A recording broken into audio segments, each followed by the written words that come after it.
Yo, what's up? Hello. For today's video is magagala tayo kasama si Baby Dragon. Igagala ko din siya kasi matagal na siyang na-stuck sa bahay namin, kaya tara, samahan niyo kami. At yun na nga, duman muna kami sa bahay ni Mama para magpaalam.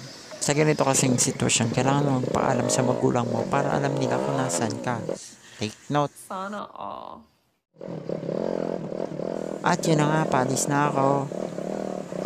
Nag-chat pala si Mahal na nasa bahay daw siya doon kila Mami Lola. So, pupunta kami ni Baby Dragon para magala ako naman siya. And then, ayun na nga, magpapagas ako kasi gutom na to. Matagal nang hindi nakakainom ng gas. At ngayon na nga, nakainom na siya ng gas. So, busog na naman to si Baby Dragon. So, malayo-layo na naman ang gagawin namin.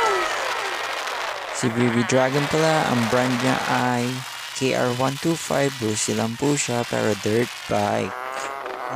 Ilang taon na si Baby Dragon? 10 years old na po si Baby Dragon. At ayun na nga, malapit na ako sa bahay ng katrabaho ni Mahal. So nagtao po ako. Ang sabi sa akin ng anak ng katrabaho ni Mahal ay wala daw si mama niya. Nandun daw kila Vice. So tara, punta tayo sa bahay nila Vice. Binilisan ko na dito kasi baka maboring kayo. Pero yung takbo ko lang po dyan, nasa 60 kilometers per hour. At andito na nga po ako sa bahay ni Vice. Sakto nga, nandito rin sila, kararating lang din nila. Yan na sila. Dumang kay Ate Lloyd. Ay, halika na naman! Narinig mo kami?